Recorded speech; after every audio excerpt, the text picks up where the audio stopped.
Sehingga dari cerita-cerita kitab seperti ini di kitab Ihya, saya menyaksikan sendiri guru saya Kiai Haji Maimun Zubair, bapak saya mulai cerita orang-orang soleh dulu. Itu bertetangga dengan siapapun tidak masalah.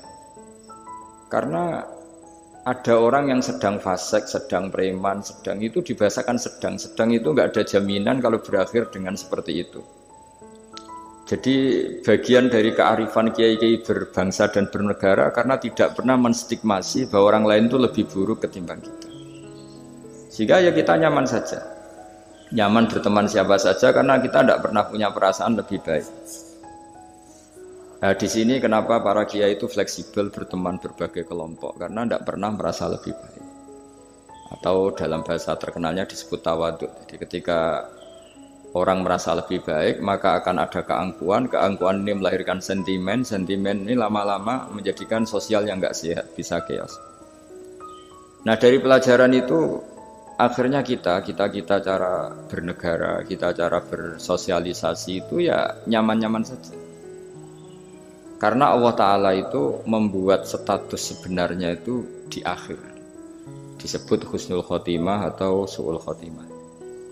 Jadi banyak dicerita orang-orang dulu, orang yang nyantri dari awal niat nyantri, nggak jadi wali. Sunan Kalijogo yang pertama kenal Sunan Bonang karena ingin garong, karena ingin begal.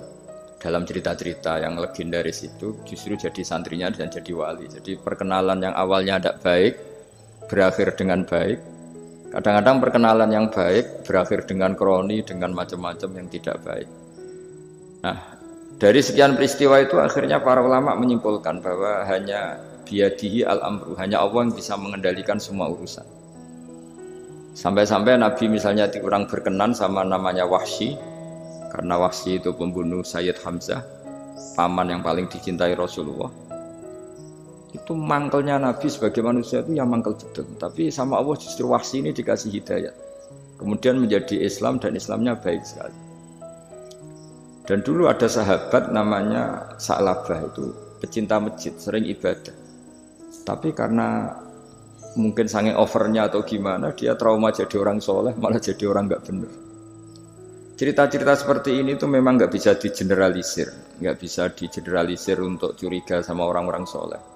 Tapi saya pastikan cerita seperti ini tuh melahirkan kearifan bahwa manusia itu akan selalu dalam tanda petik ketakutan, dalam kekhawatiran bahwa mereka tidak bisa mengakhiri hidupnya dengan baik. Sehingga di sini melahirkan kearifan, dan dari kearifan itu kita bernegara itu akan baik karena kita tidak mungkin menstigmasi kelompok lain itu sangat buruk atau sangat bahaya atau ancaman, karena kita sama-sama punya kearifan untuk berkawan bersosialisasi.